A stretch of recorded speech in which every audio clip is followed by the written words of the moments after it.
At the More Freedom Foundation. Today, we're going to be talking about U.S. attacks on Qatar, India, and South Korea. Shockingly, this was, as folks are pointing out in the comments, this was initially just billed as U.S. attacks on India and South Korea, but we bombed Qatar yesterday. Sure, Israel bombed Qatar, but I mean, let's be serious here. They did it with U.S. weapons and certainly with U.S. permission and endorsement, despite whatever nonsense they're trying to put forward at the Trump administration. If we didn't want this to happen, it would not have happened. So yeah, the United States is on an anti-ally rampage. Today, we're going to talk about why that is. There's very specific domestic reasons behind it. We're going to talk about the details of what's been going on here with these interactions with these three countries, and then I'm going to sort of speculate as to what the long-term consequences of this could be, what the silver linings might be. But broadly, this is pretty atrocious. This is a anti-ally rampage across Asia, which is shocking. A little preliminary stuff here. If you're new here, I'm going to do a bit of a presentation. Should take a half hour, 45 minutes, something along those lines, talking about the U.S. attacks on these three countries, what the implications might be. I don't have the bandwidth to pay attention to comments while that's happening, but for that we have Loga. So there's a live chat, there's comments. You're encouraged to talk about the subject matter. You're encouraged to talk about me, my opinions. If I look stupid, whatever floats your boat. We're pretty open-minded as to what you can say here. The restrictions are pretty simple. We don't approve any kind of genocidal language. That is not acceptable against anybody. And you must be civil to each other. You can say anything you want about me, but you must respect the chat. You can't just sort of bomb it with stuff. Don't disrupt the chat, and do not attack other people in the chat. By all means, attack other people's ideas in the chat, but do not attack other people personally. If you do engage in that behavior, you will note that there is a monitor, Logacool Extreme. If he sees you acting out in that way, he will penalize you. He will warn you first, and then if not, he will kick you off of if you do not listen to him, he will kick you off of commenting privileges on the channel for all time. There is no appeal from the court of Loga, so listen to him when he says to behave better. Man, it's funny, I'm doing this on TikTok now and I have 0 people watching, which is extraordinary. Just an indicator of how much that platform has collapsed. There was a time not too long ago where, as a critic of U.S. foreign policy, I would get hundreds of thousands of views on that platform, and now I can barely crack 1,000. It's TikTok has entirely knuckled under to U.S. empire and submitted to the same restrictions on speech that the rest of the U.S. Tech platforms have. Sorry, that's just a side note. So yeah, be polite to each other. Let's talk about the extraordinary things that are happening. Donald Trump has always been abrasive. The U.S. presidency in general has a history of being a lot more abusive of our allies than is commonly let on, but you had to engage in slightly higher order thinking than just following the headlines to realize that with a lot of people. Not with Bush and Trump, of course, but the way that, Obama and Biden, just loved to talk about how amazing they were for allies and how highly valued their allies were. And Obama oversaw the destruction of Syria and Libya, which led to the destruction of the European Union through Brexit, because of refugee flows, because of Obama's Middle East policy, and of course Bush's Middle East policy. Biden is supposedly all about America's back, this, that, and the other thing, and launched a inflationary nightmare by allowing Ukraine and Russia to fall into war. So yeah, it's not like U.S. presidents are always like awesome to our allies, especially in this century. There's a famous Henry Kissinger quote that's been going around a lot over the past couple days. It's like, it's bad to be the U.S.'s enemy, but it's horrible to be the U.S.'s friend. That's a paraphrase. I mean, this is not a new dynamic. But Donald Trump is taking it in some new directions in terms of just frequency and extremity and the degree to which he is humiliating people in new ways, in ways that are not so deniable, in ways that are not so easy to cover up. It is 100% sort of killing the golden goose. It is 100% eating the seed corn of U.S. alliance or what have you. And it's pretty bonkers to watch. Again, like this was going to just be about India and South Korea, and then we bombed Qatar yesterday. Like it is quite something. So we're going to go through First, we're going to talk about why this is happening. Donald Trump's presidency is already a pretty catastrophic failure. This was largely guaranteed. Like, Donald Trump was not elected president because people liked him. Donald Trump was not reelected president because people thought he had any good ideas. Donald Trump was reelected president because everybody really hated Joe Biden. Genocide Joe had failed, had openly bragged about making foreign policy and the world in general more of a priority than the stuff he was elected to do, which was improve the lot of the American people. He was a prick. He was carrying out a genocide. Everybody hated him. And we're like, well, Trump sucked, but that was 4 years ago. And for 3/4 of Trump's presidency, things were going okay, or actually pretty well, because Republicans would let him spend money that they would not let Obama spend. So it's not like Trump was ever popular. It was not like Trump's plans were ever going to go well. But even I am amazed 8 months in at how catastrophically poorly they have been going. The folks have I think, it was Rory, and it's something we're recording recently, pointed out, it's the age. I mean, it's just the age. Was it last week or the week before, where Trump just sort of disappeared for 6 or 7 days? The guy who just cannot shut up and cannot leave social media was just, just completely disappeared for about a week. It seems that he's recovered from whatever his health event was, but it's clear he had a health event. He's trying to cover that up. His MAGA base has belatedly come to realize that the mainstream media did a really good job, because the mainstream media, as I've covered in a recent podcast, is mostly owned by stupid billionaires who wanted Trump back in power to defend their tax cuts. But the liberal mainstream media did a pretty good job of covering up the fact that Donald Trump and Jeffrey Epstein were pretty good friends and basically saw the world in similar ways and liked to do similar things vis-a-vis young women. I don't know for certain that Trump, violated as many legal boundaries as Epstein did, but just the pure distastefulness, the closeness of their friendship, and the always rather obvious fact that both liberal media and the Democrats completely failed to capitalize on, probably in part for the benefit of Bill Clinton, the obvious fact that Jeffrey Epstein and Donald Trump are essentially the same man with similar tastes, is now being made very, very obvious to the MAGA base, which is, not so great for Trump.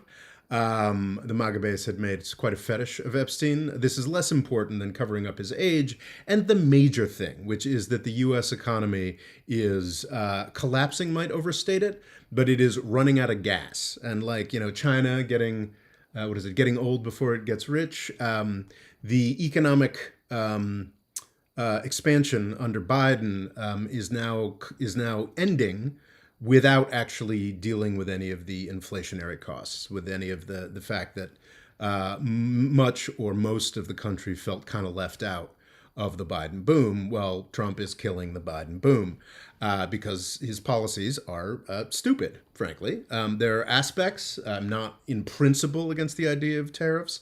I'm certainly not in principle against the idea of industrial policy, more government involvement in the way that the economy functions.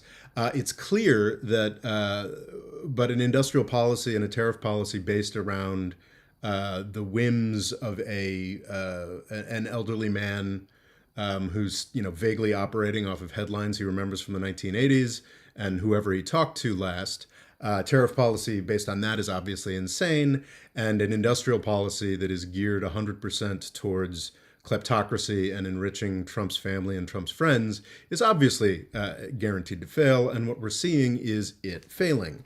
So you've got this guy who is, personally declining, finally having his behavior thrown in his face a bit by some of his own supporters.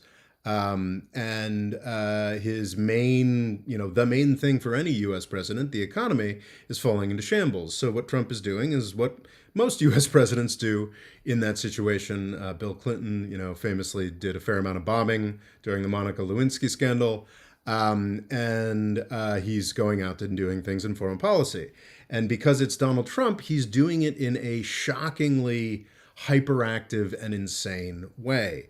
So it's interesting with these three countries that I want to get into, Qatar, India, and South Korea.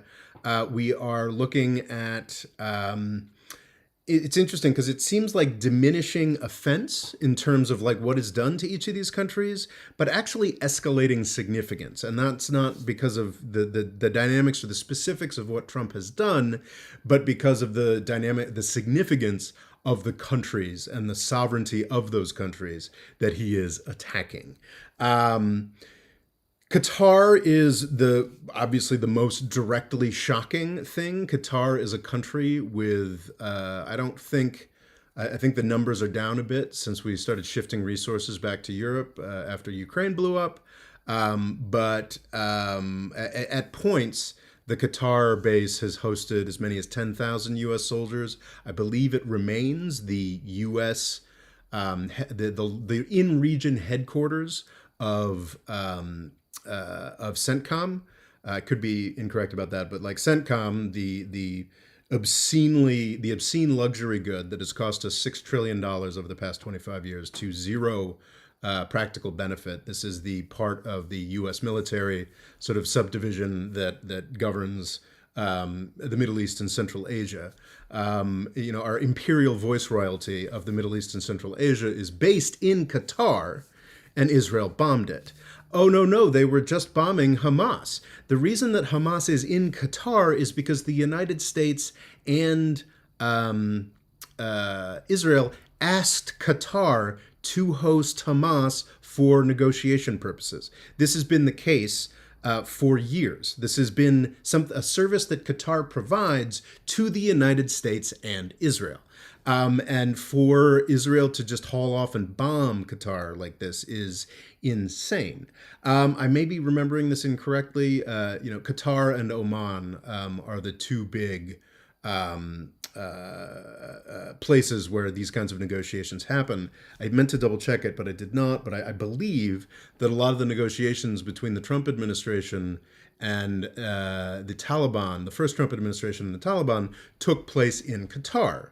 It is diplomatically useful for the United States and Israel to have places where they can talk to people, to negotiate, to figure out ways forward, even if it is only for Hamas to surrender completely or what have you. Of course, that is the Israeli reason why this strike happened, was that the Israelis desperately want to keep doing their genocide. And because they constantly have to continue being supported, there's this standard like, well, if Israel really wanted to do a genocide, well, they just could have wiped out Gaza on October 10th. And it's like, yeah, I guess probably not actually technically, because they still need U.S. and European support to do that. And the fact that the United States and European leaders have been utterly spineless in the Biden and Trump administration, and shamefully, horrifically willing to allow this atrocity to continue, it does not mean that they are entirely devoid of standards. It is necessary for folks in the Trump administration and the Biden administration to maintain the fiction that there are actually negotiations that are going on here. And Israel basically foreclosed that. The Hamas folks, the Hamas meeting that they set up was to consider a U.S.-Israeli proposal for a ceasefire, which now appears that was entirely a ruse and was just to get these guys together to murder them. So, keep in mind the next time the Trump administration or the New York Times or the next Democratic president in 2029 tries to tell you that Israel is working for some ceasefire, remember that, and they did the same effing thing with Iran, remember that the Israeli warplanes blew up the guys who were trying to negotiate with them. But this is not going to be an Israel podcast. And frankly, this is actually the least significant of the three topics I want to talk about today. Is it significant for Qatar? It is deeply, deeply humiliating for Qatar. This wasn't some stealthy assassination or like an exploding cigar or a floral arrangement or something. This was F-35s flew into Qatari airspace, Qatar is, basically smaller than the county in Michigan that I'm in right now. So probably was outside of Qatari airspace, but, flew F-35s around or over Qatar and shot missiles F-35s was initial reporting. It might have been drones, but, drones and shot missiles into Qatar and blew up a meeting facility in a Tony part of Doha. I took a picture of it. I didn't take a picture of it. I stole a picture of it. But yeah, so this is like the embassy area of Doha, and Israel blew up a building there, killing some Hamas figures and also managing to kill a member of the Qatari security forces. So this is a deeply, deeply humiliating attack on Qatar. Qatar is a lot like the UAE and Saudi Arabia, more and more Saudi Arabia, that is entirely reliant on the perception that it is a safe place for business. If you're a Pakistani slave laborer or a British pedophile businessman, these are good places to come and do your work safely.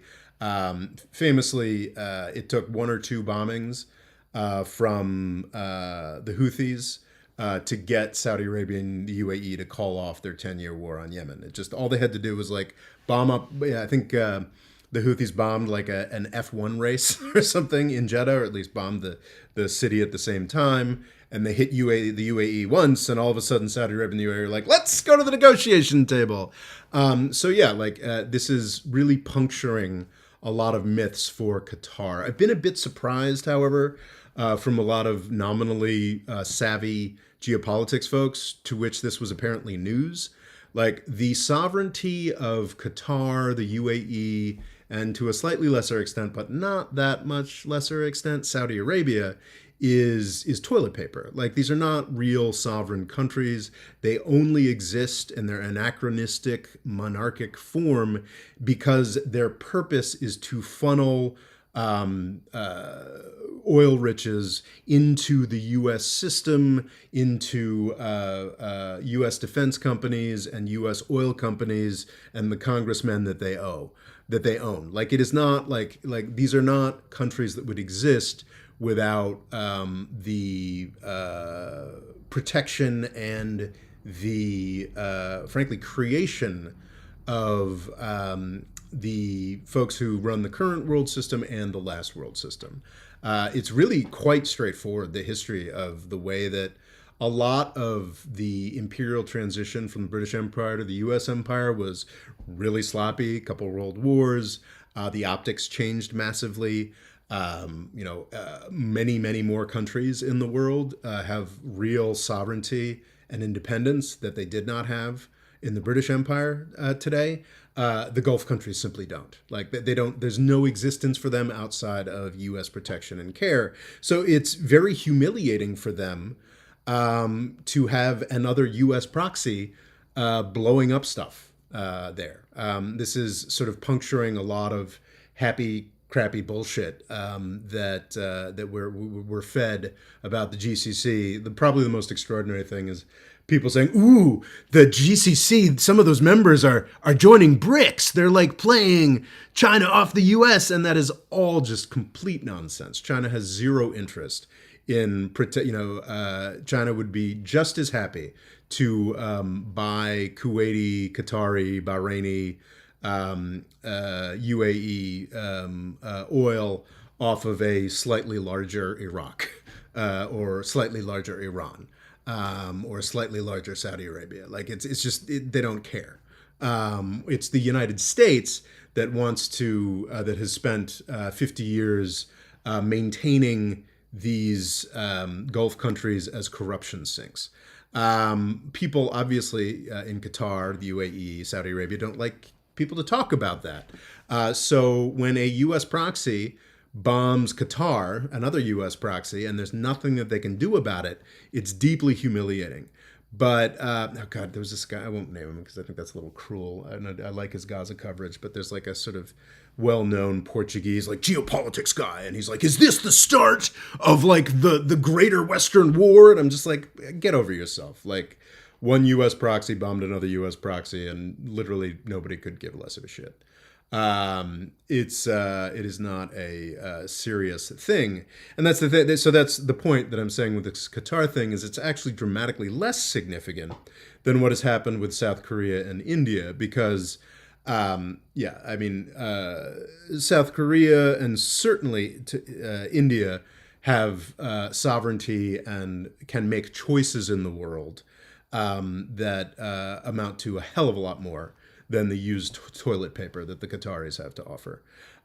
South Korea is absolutely dependent on the United States in massive ways. The war between South Korea and North Korea never actually ended, but it is a thriving country of 50 million people. It is not just a petrostate. It is of real economic use to the world, to its citizens, and to the United States. It is a serious technology hub. It is a serious industrial hub. It is, of course, a serious cultural hub. I cannot, sadly, my knowledge of K-pop ends with Gangnam Style, but it is a real significant country that it is in the interests of the United States to continue cultivating and to continue having on our side. If we are at all, Qatar without the United States dries up and blows away. There is no Chinese and Russian, there is no potential Chinese or Russian or even Indian. Actually, that's something interesting to think about. But yeah, perhaps India could opportunistically say, oh, let's try and keep Qatar going, sort of the way that Turkey has adopted certain chunks of Somalia. But yeah, Qatar has no like viable choices or future without U.S. protection. South Korea has infinite other choices. Infinite overstates it, but there's a lot of scope for South Korea to make things more difficult for the United States, get closer to North Korea. I don't think it's ever really been explored, but like the opportunities of a real falling out between South Korea and the United States for peace on the Korean Peninsula, I think are probably pretty large. China is obviously very eager to cultivate South Korea when the United States-South Korea relationship looks shaky. And Donald Trump has taken a decision to make it look shakier than ever. I don't expect like large-scale, dramatic, instant repercussions around this. But as with the way that Trump and Biden have treated Europe, the long-term undermining of U.S.-South Korean relations is incredibly significant. The Qatar attack happened yesterday, Tuesday, September 9th. Thursday, September 4th, we got this tremendous break with South Korea. So Yeah, this is actually in the morning's research. I had assumed that this massive South Korean plant in Georgia. It is the Hyundai Motor Group's Meta plant. And I've got a visual here. Just the significance of this Korean investment in the United States. This did predate the IRA, but it is definitely in the spirit. It's 2022, so it's Biden, and it's pretty green in terms of EVs and battery technology, which may in part be why this has been attacked so massively by a Republican administration. But this is very much in the spirit of what Donald Trump was demanding from our allies. This is an example of South Korea trying to give Donald Trump what he says he wants. And it, would have been happening in the second Trump administration if Trump had managed to get reelected in 2020. This is very much something that Trump claims he wants, and I think it's just worth looking at the scale of the investment here. So here is just a freeze frame from Google Maps. Savannah, which is, I think, the second or maybe the third largest city in the state of Atlanta. It's also gorgeous. It is, I think, one of the most beautiful cities in the United States. I would highly recommend you visit it. But that is the entirety of Savannah and its surrounding suburbs. If you look at sort of the red icon there, there's the town of Ellabelle, and then you can see a very discolored chunk there, sort of a yellow chunk there in the center there. That is the Meta plant. Like, that is an entire industrial district that is visible on from space on the same scale as the city of Savannah. I mean, obviously it's not as large as the city of Savannah and its surrounding suburbs, but it looks like a suburb of Savannah. And this is the Korean investment starting in 2022. One of the great misconceptions among sort of not just MAGA types, but any sort of opponent of the U.S. immigration policy as it currently stands is this misconception that, like, it's super, just come here legally, just come here and work here legally. These South Korean businesses, Hyundai, and I believe a galaxy of businesses around it, are building this plant in accordance with the wishes of the Trump administration and the Biden administration, and it's really difficult for them to get appropriate visas. It's even like a high profile, one of the largest businesses from one of the highest profile U.S. allies on the planet, where I think to this day there's still like 30,000 troops, U.S. troops on the Korean Peninsula. That just pulled that number completely out of the air. That could be wrong. It is tens of thousands of U.S. troops. Even they can't get decent visas to actually work on the plant. On Thursday, September 4th, the plant currently employs 1,400 people. That's the estimate that I've seen. ICE came in and did the largest raid, I think, in ICE history. Because, frankly, I think Hyundai thought they were fine and probably had verbal understandings with the Biden administration and the Trump administration. And, you smudge a little on how certain visas are being used or whatever to build this plan, it's fine. 450 people were arrested. As of a year ago, the estimate was that there were 1,400 people working in this plant. So Hyundai had put in the money and had the engineers on site to continue building out this plant that was employing 1,000 Americans. And the initial plan, so that's 1,400 plus minus 450 arrested, so 950 or 1,000 Americans working there, people working there, were not detained by ICE. So they were Americans with jobs that Korea had provided for us. And this plant, before the ICE raid, was intended to grow to 8,000 folks. So there was supposed to be a huge ongoing, just again, just look at that. Like, look at how big that plant is in Ellabelle outside of Savannah, Georgia. Like, this was going to be a huge thing, a huge confirmation of Trump's own policy, a huge testament to the friendship of South Korea and the United States, South Korea's willingness to remain a U.S. partner even in this new era of, like, essentially us, what's the word I'm looking for? Extorting more money out of our allies. South Korea is ready for it. They were here for it.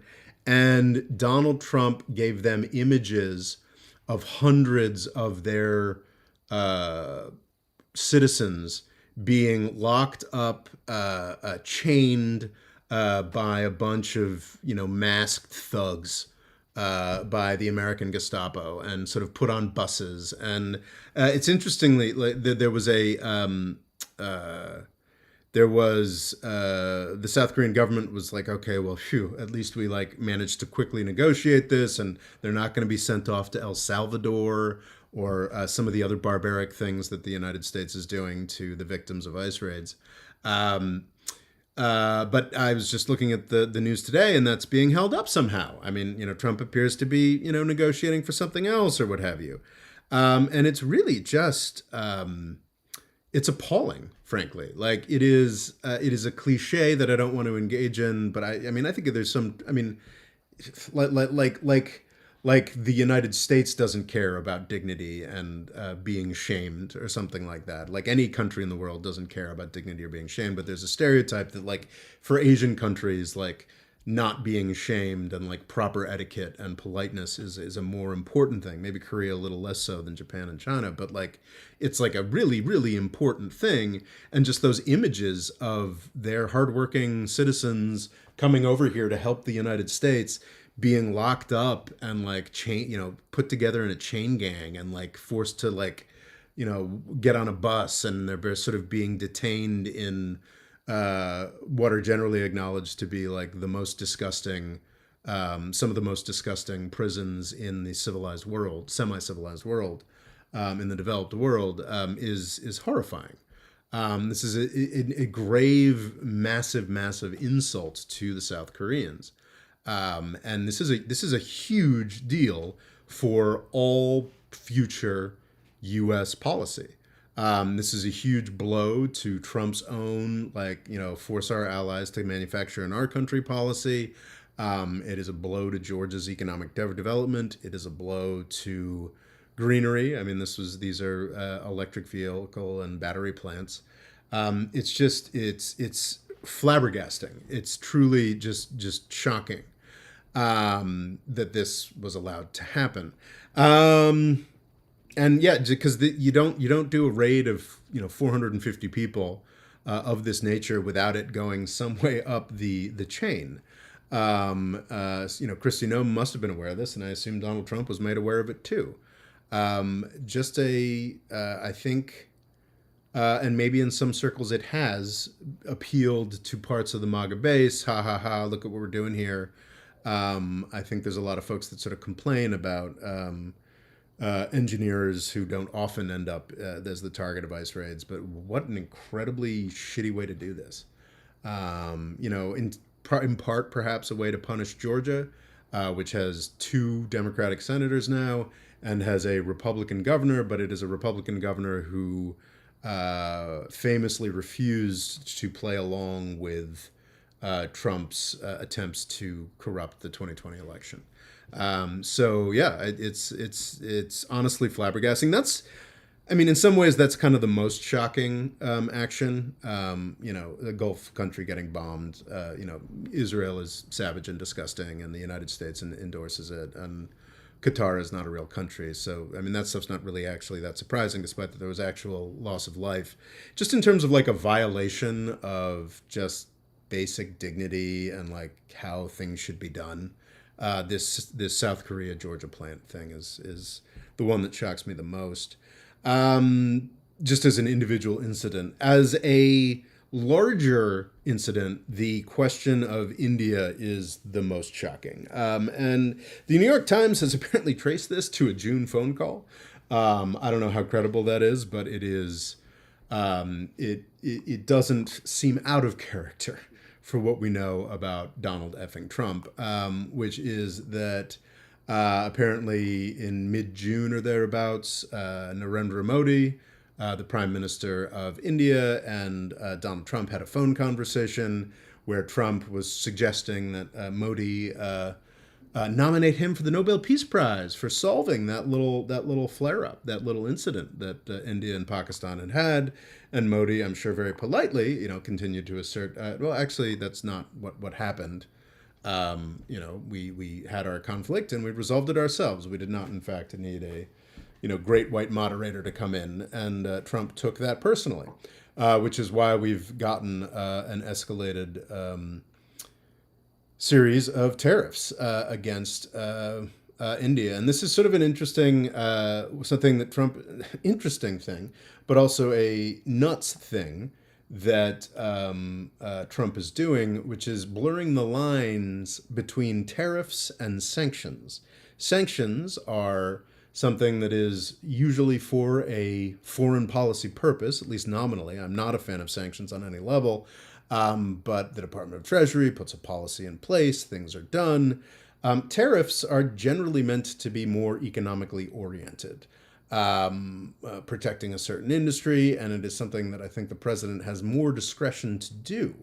And this is not the first time. He's also been he threatened to use tariffs against South Korea to protect a right-wing president that tried to do a coup. And I believe he is actually using tariffs to threaten Brazil for trying to prosecute a right-wing president that did a coup. So yeah, this is what's the word I'm looking for here? This is bad news. This is a kind of insane thing that Trump is doing, using tariffs as a sort of tool of militarized foreign policy. And I believe the tariffs against India that actually came into effect on June 27th are like 25% just general, like FU India tariffs. And then an additional 25 meant to penalize India for buying Russian oil, which is just really, it's essentially using tariffs as secondary sanctions, which are used to be a particularly tailored form of sanctioning that was only used against Syria, Venezuela, and Iran, I think almost exclusively. The Cuba embargo actually predates modern sanctioning authorities and whatnot, so it's kind of like its own weird animal. So yeah, this is sort of new and insane and strange, but it's also like really undermines a fundamental like a really fundamental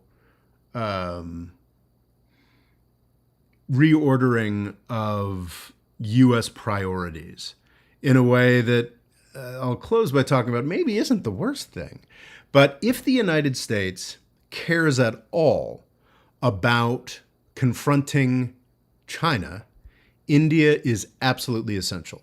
A good relationship with India is absolutely essential. And bipartisan recognition of that fact from like the most careful and like pro-business and like meticulous of sort of democratic technocrats to the most like balls out crazy aggressive Republican neocons have all agreed that India is a special case. India gets better treatment from the United States. I was actually surprised to learn that up until these tariffs, the United States was India's largest export market. I don't think, or maybe just flat out largest trading partner.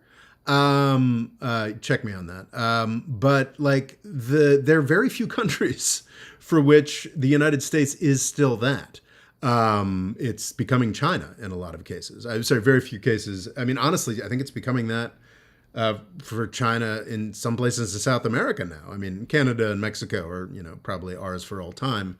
And honestly, that's enough. India is a very big country to be the main export destination of. Whether that's still the case after these tariffs is unclear.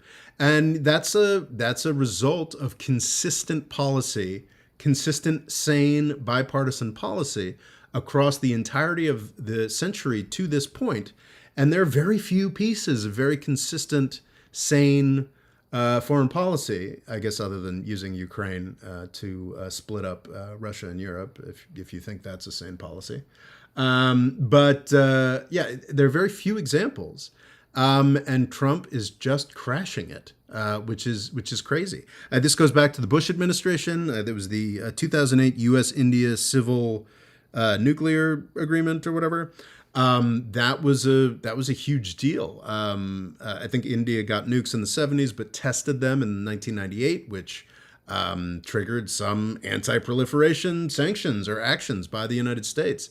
And the Bush administration, the super aggressive Bush administration, who was all about U.S. toughness and punishing everybody for everything, was like, well, actually, India, okay, you're a nuclear power now and it's fine, and we're going to start doing nuclear business with you again. And that was a huge, huge, huge crack in the anti-proliferation architecture and approach of the United States, but it was deemed pretty much universally to be worth it because India had, over 1 billion people and was the only plausibly useful ally in a conflict against China. This went into the Biden administration. I mean, the Biden administration was really, really angry that India continued to buy Russian oil and gas and used a variety of, from moral suasion to some other diplomatic levers to attempt to get India to give up on Russia. And they said, absolutely not. And the Biden administration said, well, crap. India's just too useful to us against China. We're gonna keep going. And this appears to no longer be the case. I've got a huge, I think I spent probably 25 minutes hemming and hawing and wondering and going back and forth in a Q&A episode of the podcast coming out on Monday, talking about, what does this really mean? Are we sure? I don't know. Going back and forth at some length about the prospects of this sort of India-U.S. quibble. And I guess we can hem and haw on that a little bit now. But I mean, this is a huge deal. The United States appears to be breaking the trading relationship with our most important ally in Asia. I don't know. Japan would quibble with that, I'm sure. But like our greatest potential ally in Asia. I mean, Japan is pretty locked in to the U.S. system. India still needs to be wooed. And Trump has decided that they are no longer worth wooing. And there are real impacts to this. India is not Europe. Europe has really had to put up with some really humiliating stuff from the Trump administration, and because that war in Ukraine has essentially enslaved the United States to Europe, they have no choice but to sort of take it. India and Modi, has a sense of nationalism and a sense of dignity and self-respect, so has not been completely knuckling under. There's been some recent movement towards the United States from Modi, but in the initial, over the summer and in the implementation of the tariffs, India has been taking care to comport itself with some dignity. It was announced that Modi will not, in fact, be going to the UN General Assembly meetings in New York, which are, I guess, taking place starting yesterday and then go for another week or so. Those happen every year. That is a big meet and greet for the world's powerful. And India is just not going. He did, however, I believe this was the Shanghai Cooperation Organization, but I should probably have double verified that before that. But this is within the past couple weeks. And that's Vladimir Putin. That is Vladimir Putin of Russia. That is Xi Jinping of China. And that is Narendra Modi of India in the middle, getting along all chummy-like. And that is the world that Donald Trump is building. I think it's probably most accurate to look at this as sort of Donald Trump insanity and that there is not, in fact, a broader plan here. But whether or not a broader plan is here, a broader picture, I think, is emerging. So there's been back and forth in recent days. Modi has been sort of reaching out to say nice things, and the Trump administration has been reaching out to say nice things, and maybe there'll be some kind of resolution to the trade issue at least. But the news right before I started this presentation was that Trump was actually suggesting to Europe that it should put 100% tariffs on India for buying Russian oil. So it's all, yeah, it's hard to say how this will end up resolving or going. I think that, you know, just as the GCC isn't real, BRICS isn't real, or we would have heard of something from it after this extraordinary 9 months of chaos.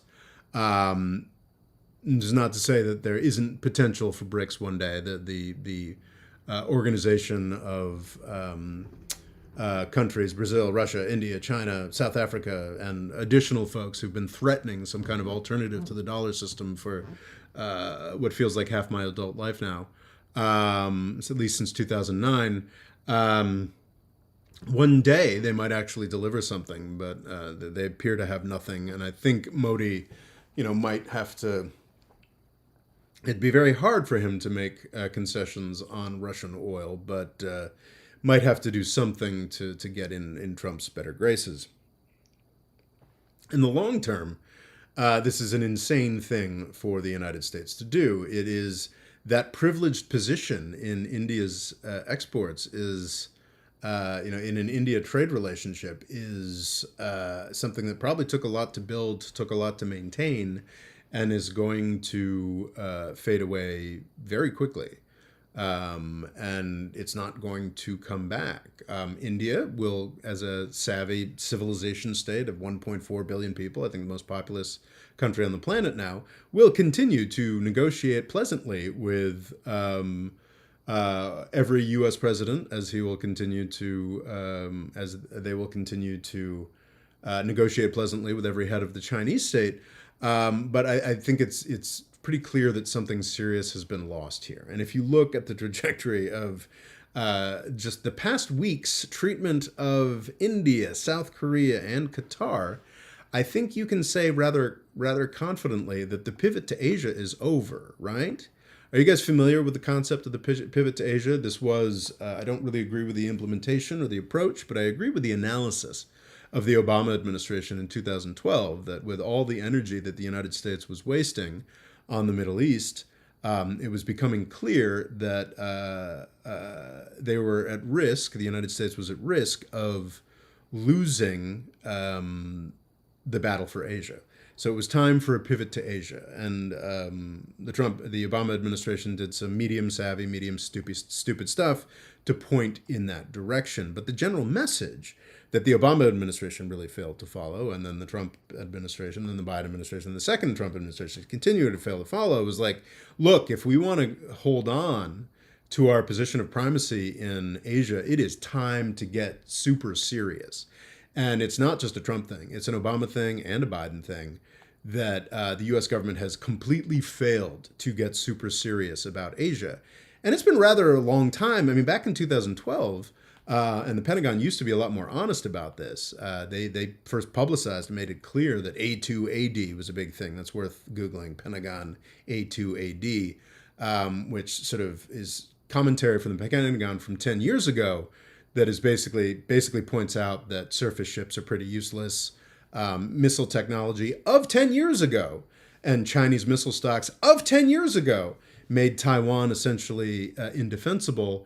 And we really, really, really needed, if we wanted to constrain China, to have really close relationships with our allies and to start focusing resources and diplomatic efforts and just public relations and making ourselves look better in the world in general if we really wanted to hold on to leadership in China. Every president has failed. Honestly, Biden might have failed the most egregiously because I think he would have had a compelling story like, oh God, after all this Trump chaos, we really, really, really need to buckle down on Asia. And by the time his time in presidency was over, the United States was committed to tens of billions of dollars of horrific war in both Europe and Gaza. Gaza's not a war, it's an extermination, it's a genocide. And the United States was doing both of those instead of focusing on Asia.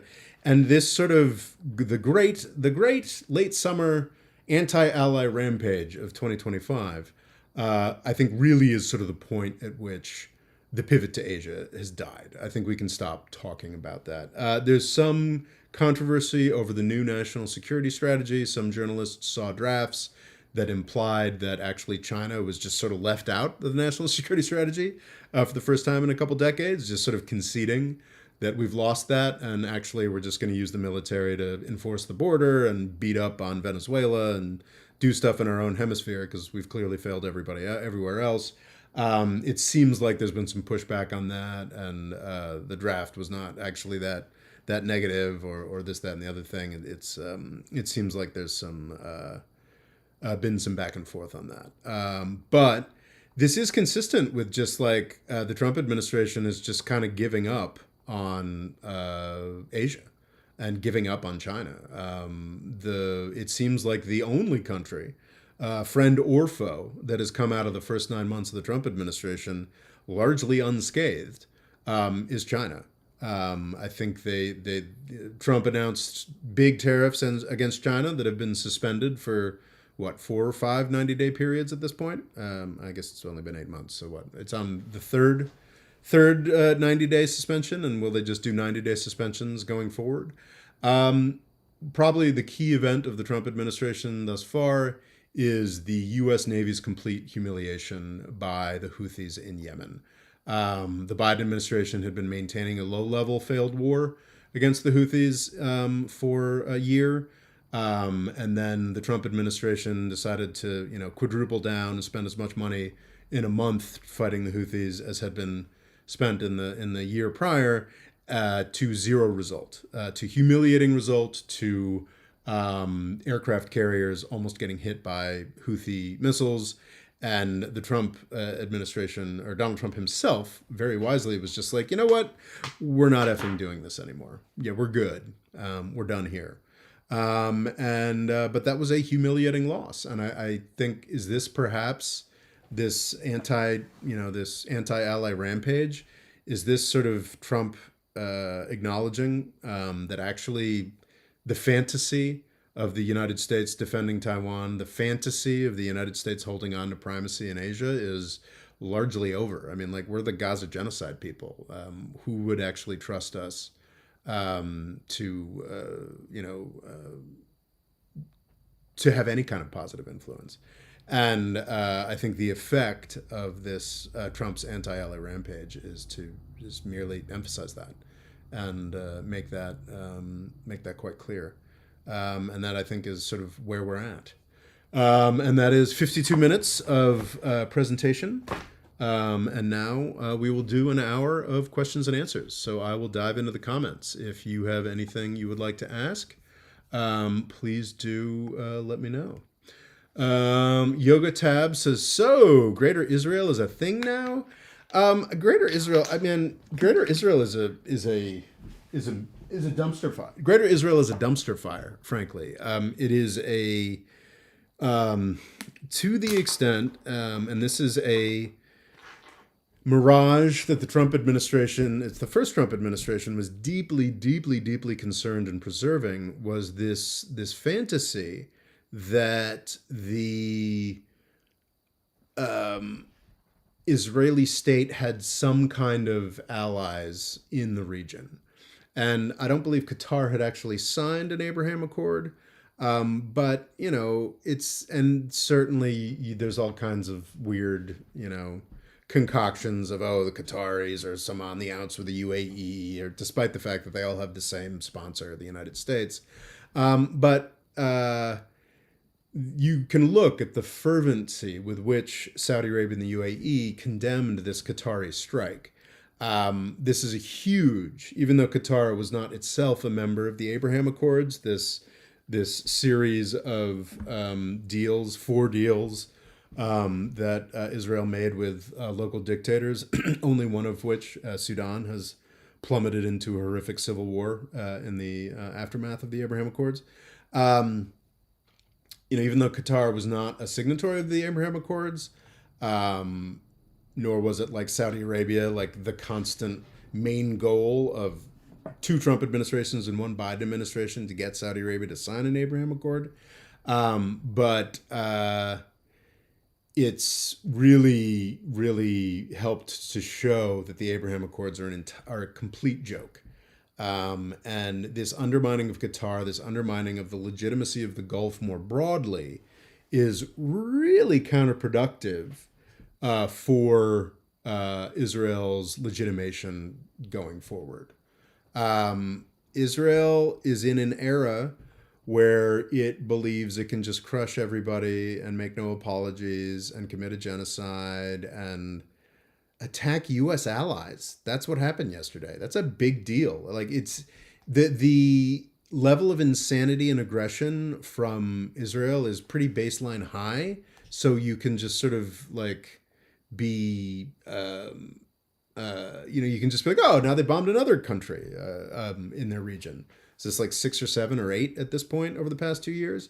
But this is a U.S. ally with one of the larger U.S. bases on the planet. And yeah, this is a huge undermining of, there is no greater Israel without U.S. sponsorship.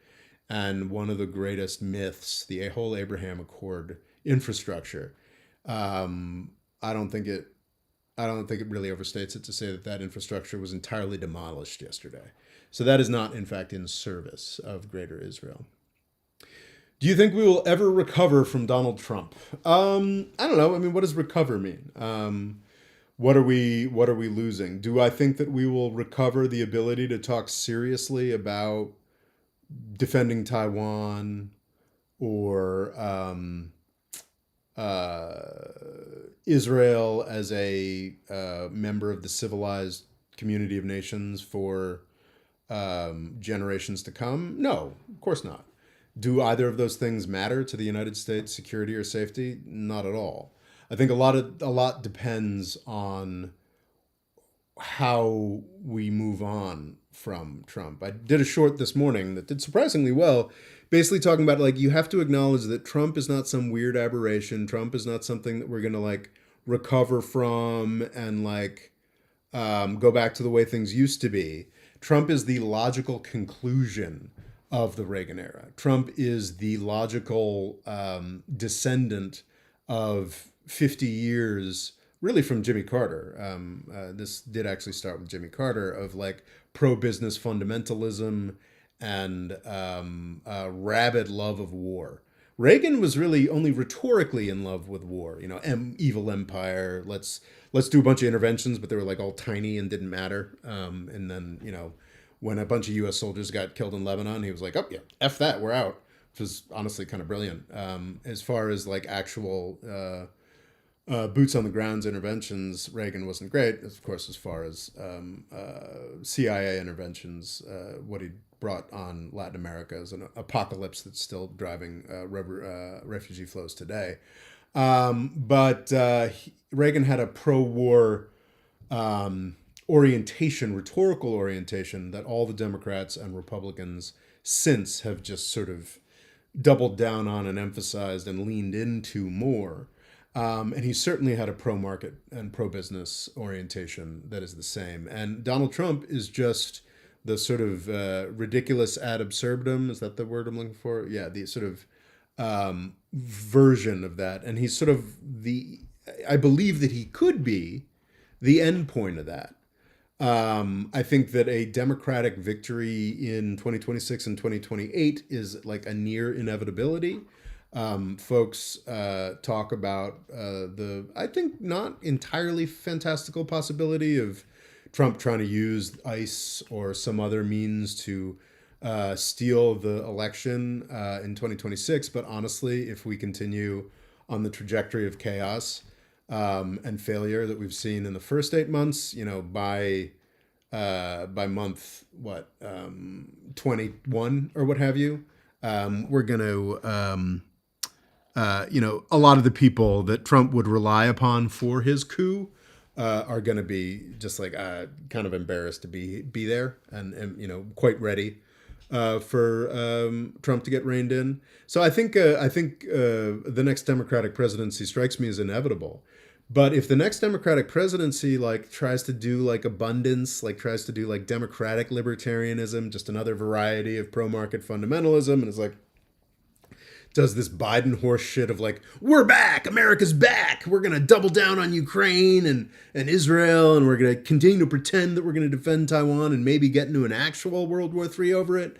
If that's what the Democrats that come in 2026 and 2028 are pushing, and make no mistake, like there are a lot of those kinds of Democrats being pushed right now, like people like Alyssa Slotkin who think it's somehow something to be proud of to have been part of the U.S. Occupation of Iraq in an intelligence capacity.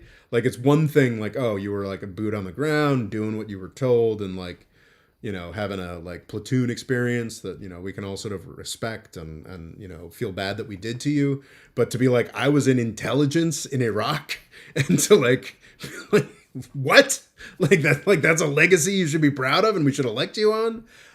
There is still a lot of facets of the Democratic Party that are pushing that. So if we understand, which I think is a case that can be made and seems apparent to me, that Donald Trump is like the end and like the conclusion of the Reagan era, the ridiculous overemphasis and like the sort of just failing and failing and failing and failing harder, and recognize that, it doesn't have to be full socialism, just like a return to the idea that government should do things and that not every aspect of American life should be privatized by oligarchs for their personal benefit.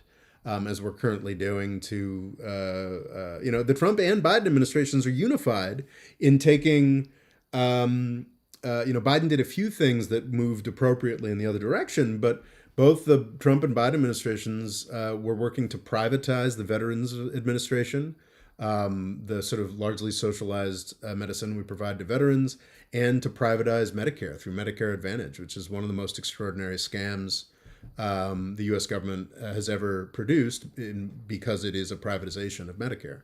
But anyway, so if people understand and act accordingly, as people in both the Republican and Democratic parties seem to want to do, that like Donald Trump is the hyper corrupt endpoint of an era, then maybe we can move on from Donald Trump. Maybe even the Donald Trump era and all its ridiculousness, helps to sweep away a lot of accreted nonsense of the Reagan eras and even some no longer useful leftovers from the FDR era, and we can build something new and better. If that's the attitude with which we approach 2026 and 2028, we've got success coming. If like we approach it with the attitude of like America was already great and like we just need some more CIA and national security Democrats in there, and we'll really give the American public what they want, good and hard, and then we're not going to recover. So that's a long. Iran-Israel war and the Gulf's destruction. I mean, I think we're already seeing indicators of that. It's a really interesting. I think most people in the United States, Israel, and Iran are convinced that what happened this spring, was it just June, was just the first round of Iran-Israel war. And I think Gulf countries getting bombed. I mean, it's like, there was a big high-profile bombing in 2019. More bombing in 2022. This is a new sort of Rubicon has been crossed to have a Gulf country being bombed by a U.S. ally. As I've stated many times, that war between Israel, the United States, and Iran will be catastrophic for the Gulf, and I think that's pretty clear.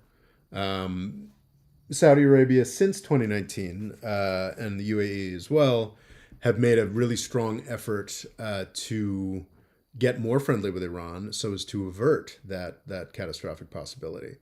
But, who's to say how well that works? The U.S. just needs universal health care. I agree. Yeah. I don't know how to do that entirely. I think, the full NHS is probably the wrong way to do it. But the fact that there's some waiting lines in Canada, or, the NHS after 15 years of intentional conservative mismanagement in Britain is falling apart. Let's not just focus on Canada and Britain. Like every developed country in the world has universal right to healthcare, and it's done in very different ways that mix public and private in very different ways. The United States is an absolute catastrophe. And it doesn't all have to be free either. But like, it's funny, at no point have I ever felt the need to get travel insurance. I've been to hospitals in Thailand and Turkey, and I guess just Thailand and Turkey, for emergency stuff and for regular stuff. I lived in Turkey for 6 years. The only time I ever felt compelled to buy travel insurance was when I was living in Turkey, where I'd never had insurance until the government required expats to get insurance, and my annual insurance was like $600 or something for the whole year. God, I now, as an American, pay $1,200 a month for insurance that actually covers an emergency. If I get hit by a bus, they will cover everything after the first $12,000. But for everything else, if I spend $12,000 on medical care in the United States, I pay that $12,000 before my insurance starts covering everything, anything, and I pay $1,200 a month for that. So yeah, the only time I ever got travel insurance was when I was living in Turkey and I would travel to the United States. Because Thailand, yeah, I had like a motorcycle accident, super easy, cost nothing. Turkey, a variety of issues in the 6 years that I lived there. Nothing ever cost anything, or anything that I remember. Like I had like a medical issue in Turkey, and like it was something weird on my face, and I was like, oh, like maybe I should look and get that removed. Somebody gave me like a dermatologist at like the most expensive hospital in the country, and I went and saw them, and they were like, yeah, probably fine, but would you like me to take it off for you right now? Which in the United States would have taken months and like multiple doctors and like multiple referrals and this, that, and the other thing. She takes it off, costs about $400, and the whole thing. And I go to my law firm that I was working at the time. I was like, yeah, man, it just cost $400. I'm so excited. And they're like, what? They ripped you off. How dare they? Like, we're gonna call them up and like take them down. And I was like, yeah. I was like, nah, you really don't need to do that, because this is like the smallest amount of money I've paid for anything medical ever. So yeah. I've gotten a super chat. Thank you. I unfortunately do not read Arabic, but thank you for this generous super chat of $6.99. Do you have a question, sir? Is there a question you have somewhere that I've mentioned, or you just there we go. How confident are you Iran will have nukes by the end of the Trump term? That's a great question. Iran supreme leader specifically doesn't want nukes. It's one of the most extraordinary just aspects of it's kind of nuts, but it's kind of true. Like the Iranian supreme leader just doesn't want nukes. Personally, he decided it was the wrong thing to do, and it's not just like, oh, it's a religious thing. I think he is an old man, and a long time ago he made a strategic choice that appears to have been pretty wrong. That he should not get nukes, and he should just use it as a bargaining chip, because he thought that you could actually bargain with the United States. So when the supreme leader dies, I think it'll be the chances of it being a very quick race to a nuke are pretty high. I don't know what's going to happen with the next, fight between Israel, Iran, and the United States. I just don't. Yeah. But yeah, chances. How confident are you? I'd say I'm like 50-50 that Iran will have nukes by the end of this Trump term. The Trump administration, the Biden administration, the first Trump administration did absolutely everything they possibly could to bring about an Iranian nuclear bomb. You couldn't have a better policy to bring about an Iranian nuclear. The only thing constraining an Iran nuclear bomb at this point is the fact that the supreme leader and other actors just didn't want one. And I think finally, by the end of the second Trump administration, if something serious doesn't change in the way that the world approaches Iran, the way the world is currently approaching Israel, I'd say the chances are pretty high. So I don't know.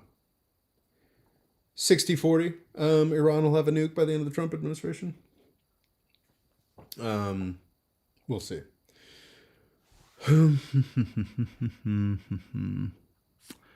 Oh, that's a great question. What was it like moving abroad for the first time? I highly recommend moving abroad.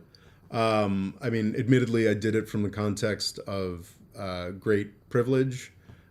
Turkey, at least in 2011, also just, um, uh, likes Americans and just sort of being, yeah. So I'm cautious about recommending it like as a big white American with a law degree.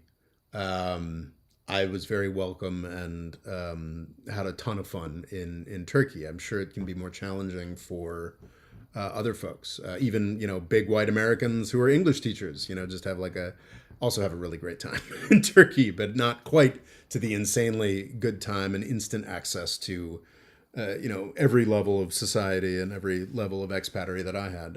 But yeah, living abroad is aside from it's not necessarily going to be a nonstop party of interest and excitement the way it was for me, but I think it is a broadening experience um, uh, for everybody who does it, and certainly for me. Like absolutely, completely abandoned my libertarianism after the 2016 election and realizing that wait a second, we've been doing libertarianism for like 40 years now, and this is where it got us. And but really living in Turkey and experiencing how just what a relief it was. Even as someone who's always been able to afford healthcare in the United States, just how nice it was to live in a country where I and everybody else could afford amazing healthcare. And that kind of killed my libertarianism. And I think that you get to know your own country better. You get to be able to, I hope, get to a point where you can improve your own country better by living abroad for a period of time. I think in the United States, certainly in professional circles, it is very common to do a 2-year stint abroad. And, there's a lot of, certainly for elite kids, there's a lot of, you can do a stint at the World Bank or do a stint at this and that other thing. But I think it's very valuable to spend actually like more than a couple of years living abroad. I mean, maalesef çok iyi bir şey.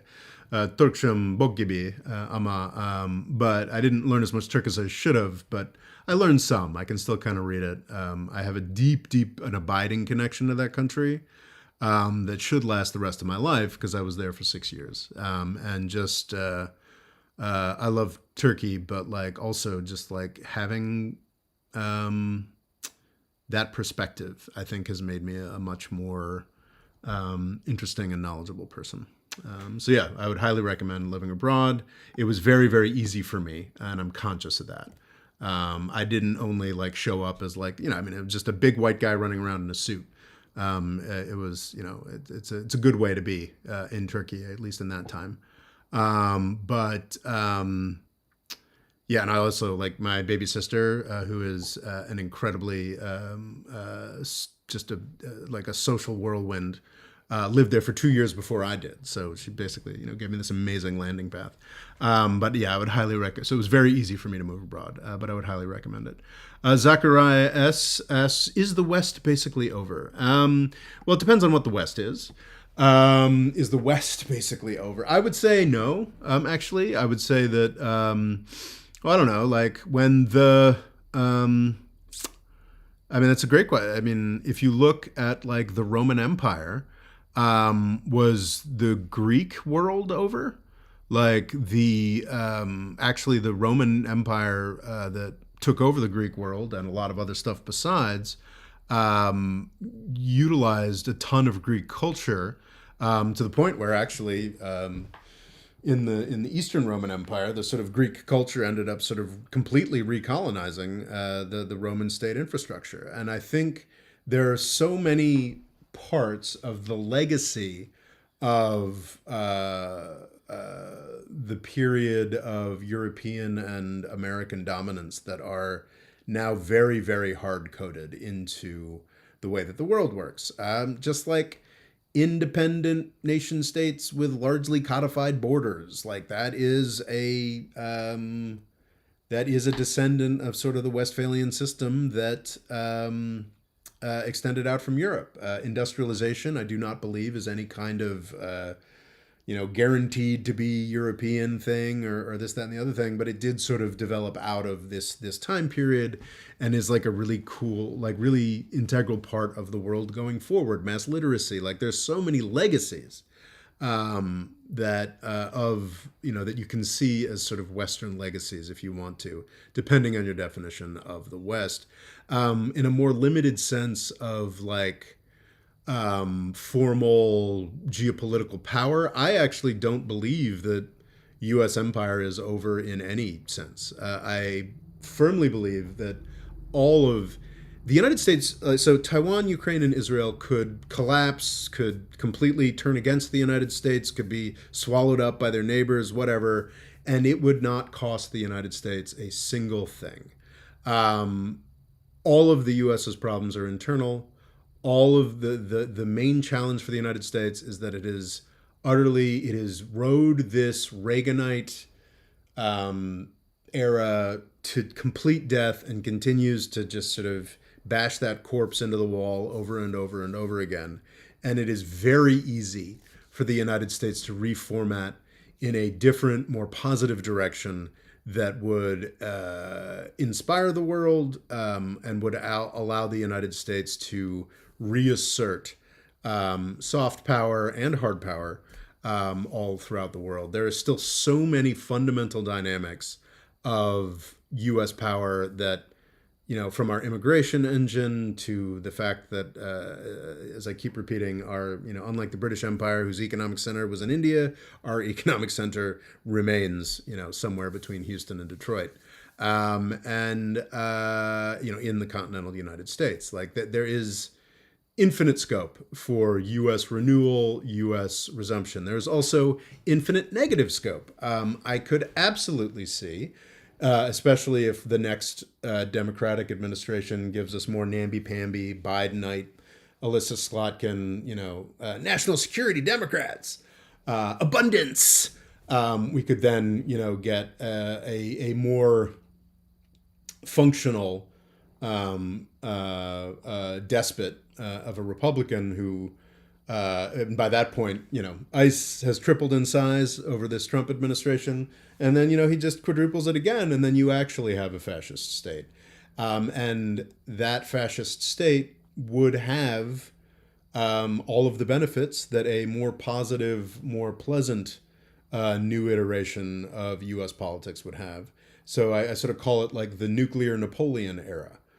Nuclear Napoleonic era, where I don't know, Pete Hegseth will probably have cirrhosis of the liver by that point, but I don't know, like J.D. Vance or a Josh Hawley or something along those lines, becomes the strong man of a truly like fascistic world domination type entity that, unlike Napoleonic France or Hirohito's Japan or Hitler's Germany, actually has the resource base necessary to like do real disgusting bloody world conquest.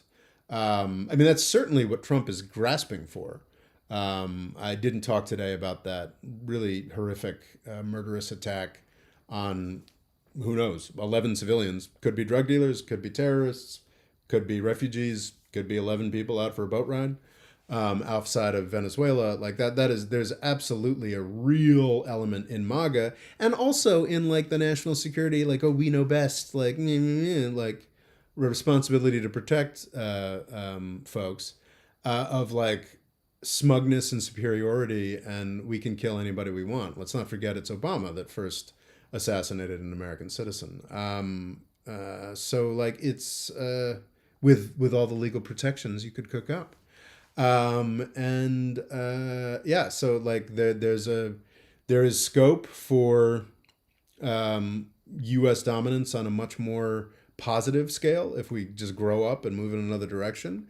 There is scope for like a nuclear Napoleonic era from the United States. We could just sort of spiral off into obsolescence. Unfortunately, I just don't think that's really in our makeup.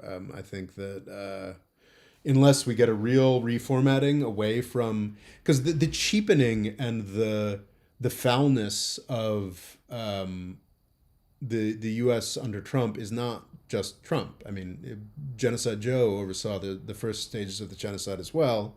Obama assassinated a U.S. citizen and created the drone program. And it's just getting worse. It's getting worse and worse. I think there's a distinct chance we're going to assassinate Maduro, which is the Venezuelan dictator, which is just another fall down the scheme. And 20 years from now, what if the United States has continued to fail, continued to get smaller, continued to lose as we lost in Yemen, and just decides that, well, the only thing we can do is nuke Shanghai. So I think it's vitally important for the survival of the planet that the United States grow out of its pro-war fundamentalism. So anyway, that's a rather large question. And I think that was a rather large answer. Thank you, Zachariah, for your super chat. What do you think about Newsom? A lot of people really hate Newsom. And so Gavin Newsom is the governor of California. He is I think his main characteristic is that he's reasonably handsome. He kind of looks like a sort of central casting, somewhat sleazy politician. For my first impression of Gavin Newsom is what an asshole. Because and in retrospect, maybe 25-year-old me was a horrible homophobe who was standing in the way of progress. But his big thing was he started announcing back in 2004, gay marriage was still illegal in the United States, which was extraordinary. And right before the big November election for George W. Bush's reelection, as San Francisco mayor, Newsom started officiating gay marriages, which gave George W. Bush a great issue for the closing. At that point in 2004, the United States, it was a great issue for George W. Bush. Of course, by 2012, or certainly 2016, it looked insane that anybody would have ever opposed gay marriage, but that was still an election-winning issue that Gavin Newsom gave to George W. Bush in 2004. I'm not saying that decided the election, but that was my first impression of Gavin Newsom. It was just like, well, that was some shitty timing. Or actually, I think at that point, did I support George W. Bush's reelection in 2004? I might have still. I don't know. Maybe I thanked him.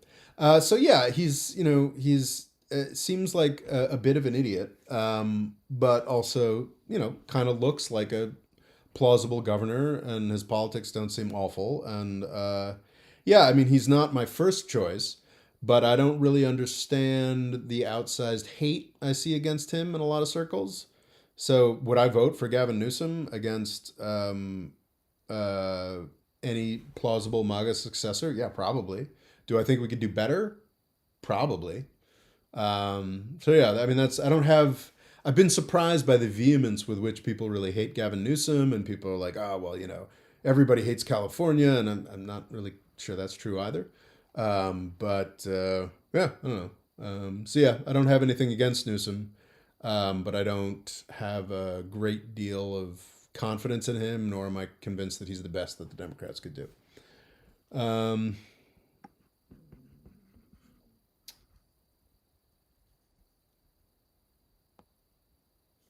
Okay, no more super chats.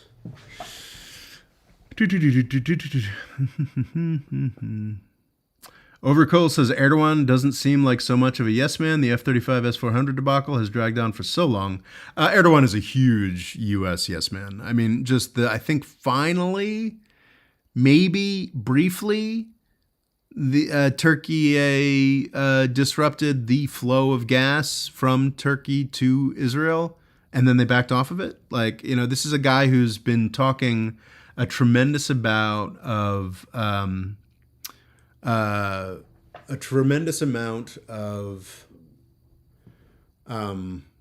energy to talking smack about Israel for the entirety of his career in power. That's like his deal, is F Israel.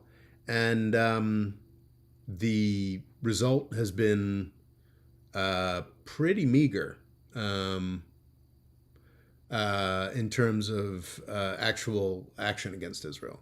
So it just continues to be something that he can do rhetorically without actually taking any actions. He has acted in a lot of ways in service to the United States, the Biden administration, the Trump administration, when it comes to the Russia-Ukraine issues. So yeah, it's just not. I just don't. I don't see Erdogan as like a real big dissenter against the U.S. order. He certainly, will host Hamas now and again, but like I don't. So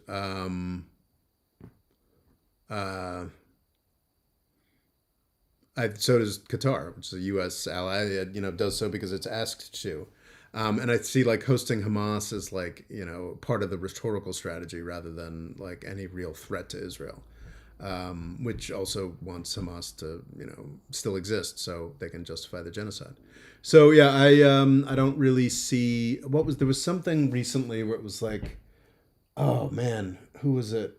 Yeah. Oh, yeah. There was a conversation, and it was someone who pointed out, like, well, right before he died, he was assassinated. The Haitian president went and met with Erdogan, and it was just like, as if meeting with Erdogan were some like real action of like anti-U.S. Dissidents. It's just not a real thing. Who should be the next president? Asks. Should Europe commit to a European federation after the Ukraine war ends, or is it thoroughly over?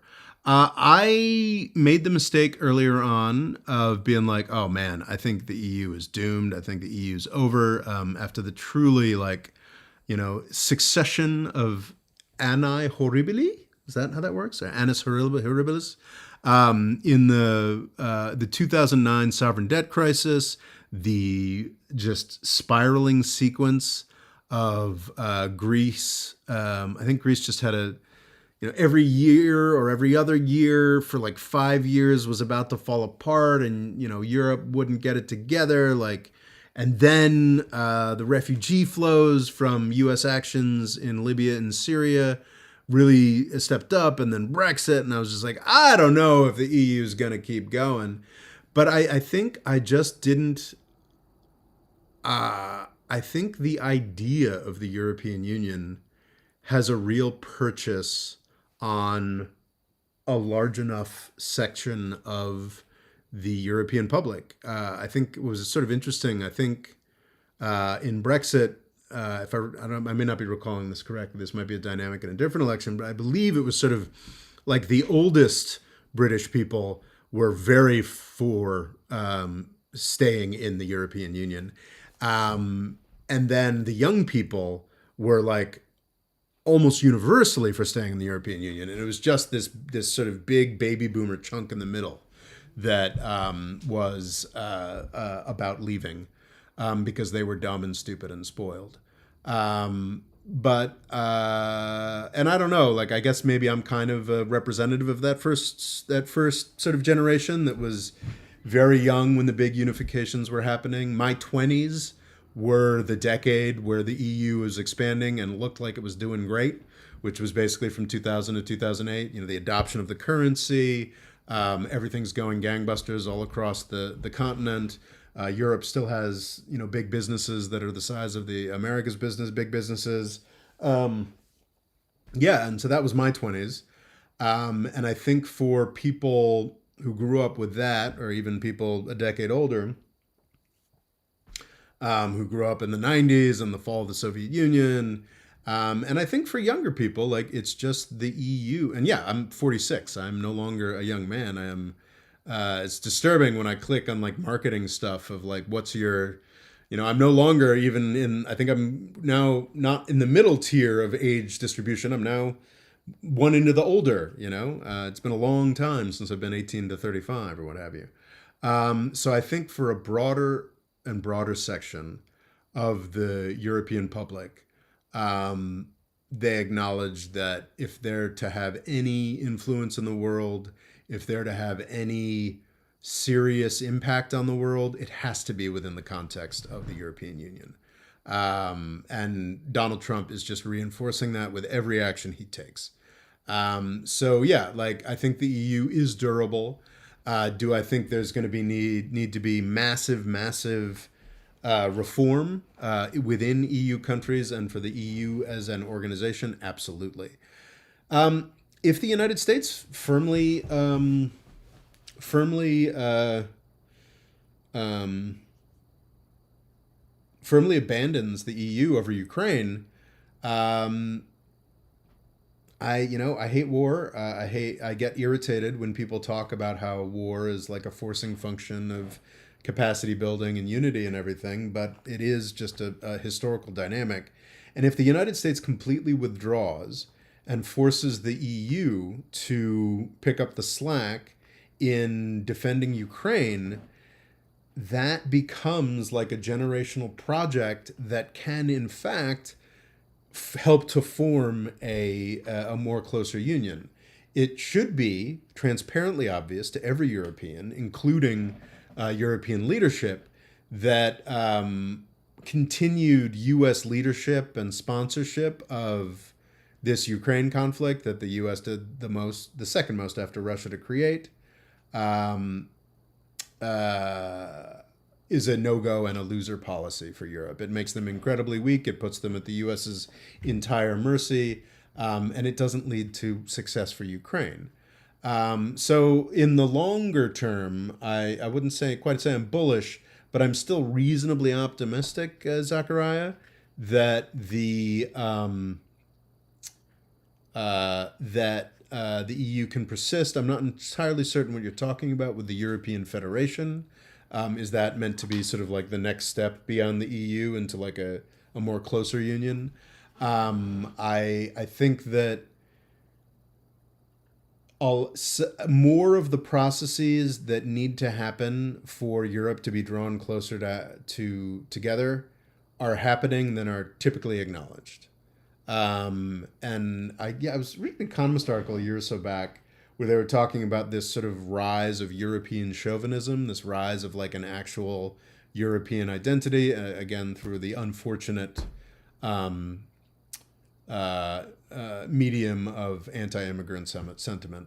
But like it's a real thing that's like happening and developing in ways that are surprising to older generations. And now, as I'm becoming one of the older generations, surprising to me as well. So yeah, it's I don't believe it's thoroughly over. In fact, I think it is just it is a different era, and it's not going to be as easy and as straightforward as we had all hoped. Um, Jan asks, who should be the next president? I don't have a real dog in that horse. It's such a new thing. It's actually like it used to be before 2016. It used to be that, and I guess probably, did Mitt Romney have a national footprint before 2012? Obama barely did before 2008. It used to be that like political figures got introduced to the country by the presidential nomination process. Like it wasn't like I didn't know who Obama. Like I was vaguely aware that Obama had given a big speech in 2004 at the Democratic National Convention, but I was already like a huge politics dork. So yeah, like it isn't necessarily going to be somebody that we're thinking about a lot. And there's been a lot of talk about Newsom, and Newsom has been doing a pretty good job of putting himself in the sort of center of a lot of conversations and whatnot. But this is still, I mean, Jesus, this is 3 years out. I can't believe you have 3 more years of Trump. Oh God, 3 more years of Trump. So yeah, who's to say? Sort of my like dark horse, random thing that seems very plausible to me is John Ossoff, who is a very easy on the eye, very young senator from Georgia who has taken, reasonably courageous, seems to have a good head on his shoulders. And most interestingly, is a Jewish guy who has made a point of not being super deferential to Israel. And I think that might be a magic combination, as opposed to the Jewish governor of Pennsylvania, who's really distinguished himself as a good governor, like has like real chops in that, but has really, really, really lowered himself as like a pro-Israel fanatic, both in his early biography and in his actions after 2023. I am not a fan of Shapiro. Ossoff in Georgia, I think, is a really interesting candidate, but like, there's a lot of scope. I kind of like Chris Van Hollen, but he's not that charismatic and he's too effing old. But yeah, I don't know.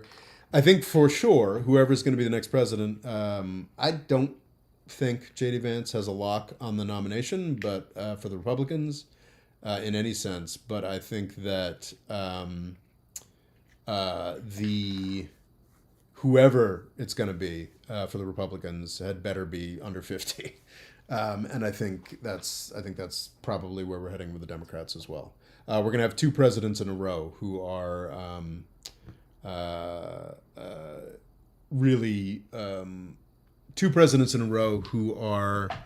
geriatric messes. So I would hope we're going to correct, and I'm not sure it's possible to overcorrect in the direction of a younger president. We can't go any younger than 35, I believe, constitutionally. So, who will be the next president? I damn better hope he's under 50 and is not a pro-government or pro-war fundamentalist. Would I vote for a Republican? It would have to be an incredibly surprising and compelling choice, who had not covered himself with the slime of him or herself with the slime of the Trump presidency, which I think will be very, very thin on the ground. I like the idea of John Ossoff as the Democratic nominee, and I would probably support him if he had enough of the right policies. Do you think there's a possibility for a third party actually being able to win due to the poor place of both Democrats and Republicans, kind of like reform in the UK? I do not believe that is possible. I wrote a book in 2016, before I knew that Donald Trump was going to get the Republican nomination, talking about how great it would be for third parties to do better. But even then, I wanted a third party to do better to show the Republicans and the Democrats how bankrupt they were, and then they would steal all the policies of that third party candidate. I think just systemically, people ask me about this and I don't have a more in-depth answer, but I do think that there's something, I have a hunch that there's something in just the setup of the U.S. Constitution, the way that things work, that is just fundamentally inimical to having more than two parties. I think the duopoly sort of makes sense with the system we have. So no, I don't think there's a real possibility. It's interesting that UK contrast reminds me of something. So it does seem like we're never going to have a Gen X president. As a Gen Xer, one of the youngest possible Gen Xers, most of my friends and I think actually technically a lot of my contemporaries are millennials, because I'm 1979 and I think it's 1980 you sort of become a millennial, whereas 1979 you're a Gen X. There will never be a U.S. president from Gen X. Obama was a very young baby boomer. Biden's not even a baby boomer. It's extraordinary. I think Trump is a baby boomer, Clinton, Bush, baby boomers. So Bush too, baby boomers. There will not be a Gen X president, probably, which is kind of fascinating. So I think the biggest, I guess Newsom, would he be Gen X? But the most promising contenders, the ones we're likely to be most interested in after these two geriatric presidents, are probably going to be millennials in 2028, who will be, I think, so 2028, I'll be 49. So yeah, the oldest millennials will be 46, 47 in 2028. Crazy.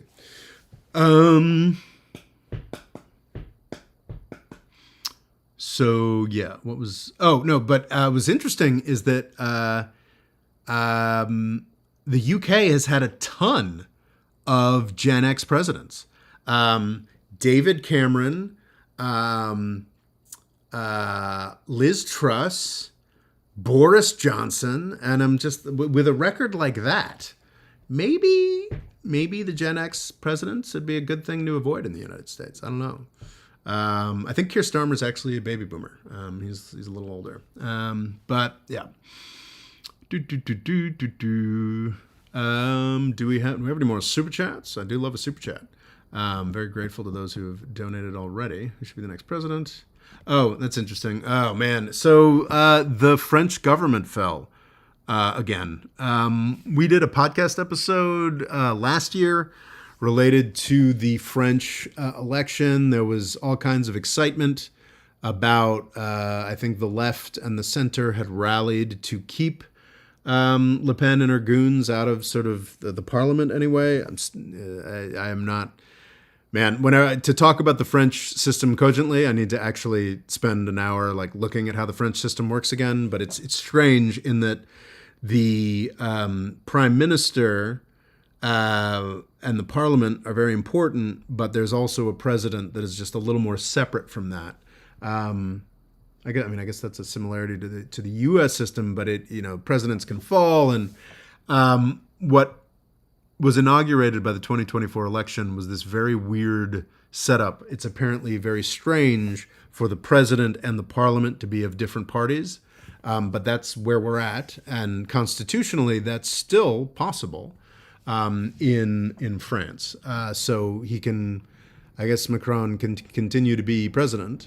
Even though he's now going to have to be on the third prime minister that he's picking, and it's going to be difficult to find a prime minister to be that because his party has very little support anymore, but he can continue to be president. So yeah, it's a mess that I have not dived into to the extent that I would need to speak about it intelligently. I at this point, honestly, Jan, I kind of feel like Le Pen or one of her goons becoming president of France is kind of inevitable. I feel like across my adult life, it's just been not every single election, but with some regularity, intermittent regularity. It's just been I remember, well, gosh, it was this century, I think, but it wasn't Marine Le Pen. It was still her father back then, who got 17% of the vote in France in some election, and it was just this it was just this unforgivable, insane thing. And now in 2024, it was surprising and pleasant that they somehow kept the far right out of the majority in France. So yeah, I think it's just a matter of time. It'd be great if the right well, would it be great? No, it wouldn't be great. It's potentially terrifying and horrifying and disastrous, but maybe the right comes into power in France and gets to be the French government that experiences the sovereign debt crisis. So yeah, I don't know. I'll confess, I have not been as up on European politics as I have been at other points, and it's very how good I am on European politics. I guess depends a lot on what podcasts I've been doing that week, because if I'm going to be doing. If I do a European podcast that week, I'll be a little more conversant with how those institutions are working. But I've been doing a lot of Southeast Asia recently for some reason. So, but yeah, perhaps I should do some more Europe podcasts. It's been a while. Local Extreme says, is India right to not back down to Trump's idiotic bullying? I think absolutely. But like, are they not backing down to Trump's idiotic bullying? Like it depends day by day or week by week. I think that Modi's. I think people are trying to draw consistent lessons where it's like, oh, it's better to stand up to Trump and he'll respect you more. And I think there's some, this is how bullies work or whatever indicated that that's true. But I don't know. I think it's still kind of early days, and it depends on what it is you want and what it is you're offering. And I think there might be kind of a mismatch between what India offers and what the United States offers at this point, because what India offers that is very, very real and matters seriously to strategic thinkers who have any seriousness in the United States is all potential. It's all future. It's all, India is a rapidly growing economy, but in across the 2020s, in the 2030s, they will become a more and more valuable ally against potential Chinese aggression or help to contain China, or, if we want to do some aggression against China, that India will be useful.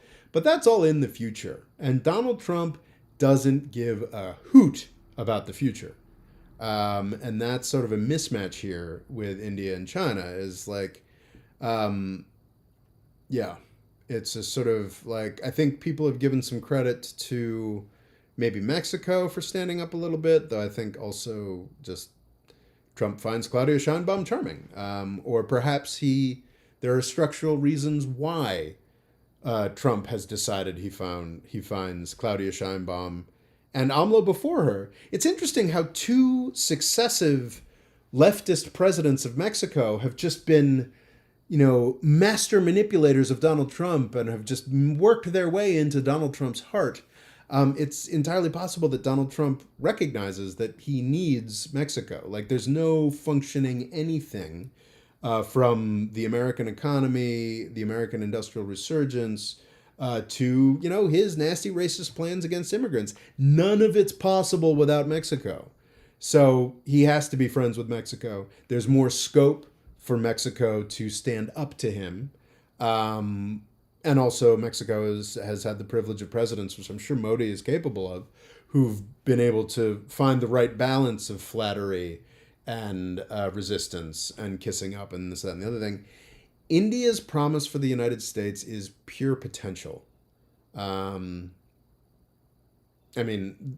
Trump administration can't keep it together to get a consistent factory project going in Georgia without arresting all the people. Like, do you think they really give a crap whether or not Tim Apple is successful in building, transferring a few more plants from Guangzhou to Calcutta or whatever? That's not a Trump priority. That's not something that matters to Trump. I don't know if India standing up to Trump is the right choice, the way it seems to have worked out for Mexico. And I think Modi is conscious of this. He's, taking some steps that are defiant and sticking up for himself, and then some steps that are a little more like, oh, okay, you're the boss. So it is a variety. Dan N says, I like the Southeast Asia podcast personally. I'm happy to hear that. I'm trying to branch out a little there, trying to understand eventually India and be able to speak about it intelligently remains a sort of a goal that I don't feel I'm adequate to reach, but actually looking into Southeast Asian countries that have a tremendous amount of Indian influence, I think is just sort of, it's like helpful in some ways, it's sort of easing me into some aspects of that, and just developing a better sense of how that that whole trade and political economy infrastructure has functioned over the past millennium or so is, I think, helpful in just sort of linking up the passable understanding I have of Central Asia with a passable understanding of Southeast Asia, and then maybe it would just sort of come together to India at some point. Here's hoping. Will the USA ever catch up to China? Asked Thunderbird. That's a great way to formulate the question. The demographics make it pretty likely, right? If you believe demographics. I mean, demographics are absolutely vital and important, and losing population is a real concern for every country. And, fertility is a challenge that needs to be met. But what a lot of people do is they extrapolate from current trends, and they're like, well, we're at this demographic thing, and it's like a terrible thing. So by 2100, like Nigeria is going to be bigger than the United States and China combined, or whatever. And it's just like that's not actually how this happens. I have watched over the course of 20 years of watching UN population estimates of Africa. Those have plummeted. I think still technically they say Nigeria is going to be bigger than China in 100 years, but yeah, it's not as bigger as it was supposed to be. But I do think that if the damage that Trump is doing to the U.S. immigration engine is not, in fact, permanent, we could actually be a bigger country than China. Maybe not by 2100, but by 2200. And I just think maybe I'm just an old lib or something, but I firmly believe that diversity and the ability to accept anybody who's rich and smart as an American that we have, that China fundamentally does not have, will make the difference in the long term. I think the crucial, most important thing for the United States catching back up to China, or continuing to surpass China, depending on which measures you prefer, is to reformat our economy, our political economy, and our political system. Like the FDR system, came and went. Came in the 1930s, went in the 1970s. The Reagan system came in the 1970s, 80s. And it's time for it to go in the 2020s. I do not claim to know what should happen, what must happen next, but it is not more Reaganite garbage. And if we do find a path forward, do figure out what is next as a country, then I think the prognosis for the United States is actually pretty good. I think there's a very happy possibility of going back and forth and contesting and, peaceful competition with China and India, maybe one day a successful European Union or a successful African Union, Mercosur, I don't know, going back and forth in sort of mutually profitable competition for centuries to come. Do I have a hunch, or at least hope, that the United States will continue to be first among equals in that? Absolutely. Is that hope rational? It sure doesn't seem that way today. But it is, the whole Trump era is just a moment in time. It is, the moment in time from which I went to a young man to a middle-aged man. But it is just a moment in time. And I think probably for most of my audience, the Trump era feels like, everything but for me, my youth was Bush and Obama, which felt like very different eras. We know now that perhaps they were not as different as they looked. It's all just a moment, which might be a good place to leave it. Jan helpfully mentions, as we come into plug time, when will your book come out? I've actually written a book already called Avoiding the British Empire, talking about how the British Empire and the U.S. Empire are strikingly similar. It's sort of a stealth history of, I'd argue everything, but from the 1750s until the 1940s, my British Empire book that's already out.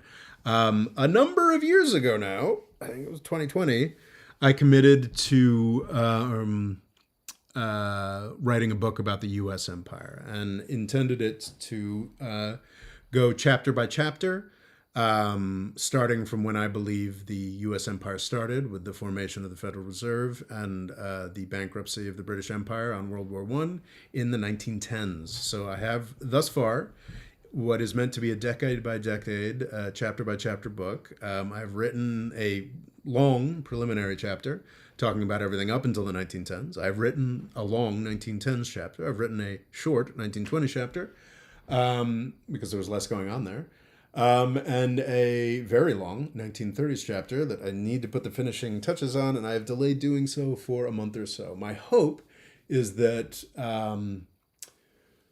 After the not very long, sure to be very long 1940s chapter, not so much World War II, which I've already dispensed with in a couple paragraphs, but the aftermath of World War II and sort of U.S. world system formation that happened after that, that will take a while. But I kind of think the rest of the book will go a little quicker, and certainly by the time we get into the decades that I have personal memories of, where I have a variety of scripts I can just sort of dump in there and then clean up and mix and match. I have very firmly confirmed opinions on how everything from the 1990s on has gone. It's more difficult for me in the earlier decades where I've had to do a lot of research and read a lot of books. So yeah, when will the book come out? It's not coming out in 2025, but I have hopes for 2026. I spent the summer really cracking, and I basically wrote the 1930s chapter. I now am going to be, this is, I guess, the third week in a row, I'm publishing something on the channel, and I intend to continue publishing through a lot of the fall on a just sort of reviving the channel aspects, and then probably in the spring, sometime next year, or maybe around the end of the year, I will go back to just trying to write the book again. But yeah, that's the plan. So yeah, hopefully 2026 for the book, but I have hopes every year. I intentionally really buckled down and didn't travel much this year to, get the book done. And I managed to finish one very important, two very important, very significant chapters out of 13 or 14. So anyway, I guess the book is technically closing in on a quarter to a third done, but there's a lot more still to go. For those who may be new here, my name is Robert Morris. I publish as the More Freedom Foundation. There's a ton of videos talking about all of these topics at great length. I have deleted none of my videos. There's a couple pretty atrocious ones if you go back to the teens, but I keep them up there because they're fun sometimes. Even I can be wrong, but broadly, out of the thousands of videos that have been posted, if you include shorts, I stand by most of what I've been saying over the past decade, and I feel like I've been pretty confirmed. So there's a deep back catalog on the YouTube at Mo Freedom Foundation. There was a character limit. I can be found at More Freedom Foundation on Instagram, on TikTok. Gosh, I got a Facebook page too. You can jump on there. It's not particularly active. But YouTube is where the most of my stuff happens. The podcast is where a lot of my stuff happens. That comes out with great regularity every Monday for 3 years now. We're around episode 150. And that is still coming out very, very every Monday, thanks to my podcasting partner, Rory. And you can find the More Freedom Foundation podcast on all major podcast services.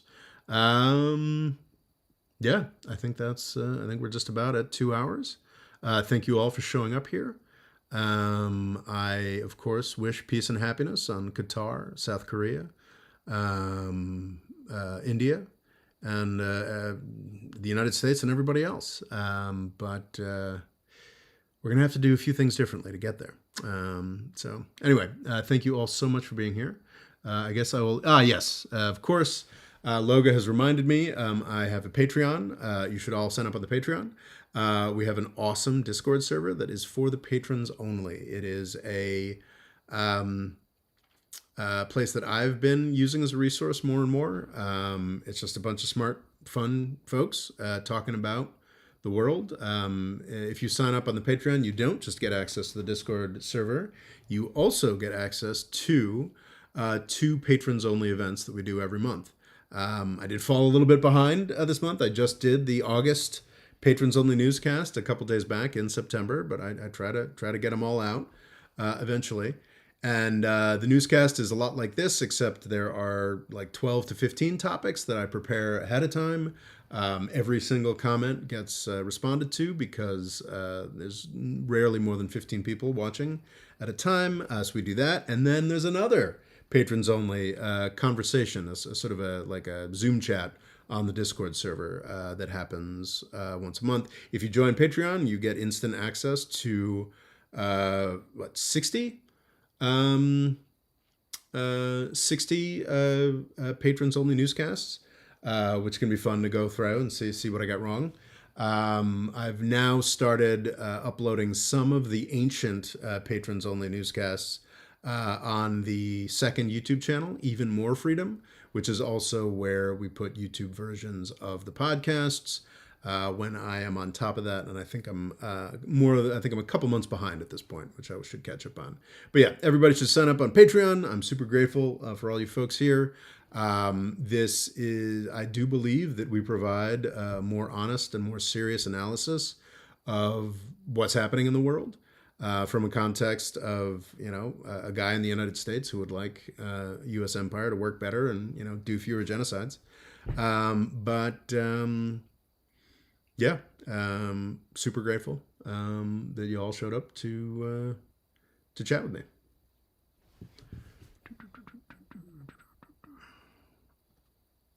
Just turn it off. There we go. And now,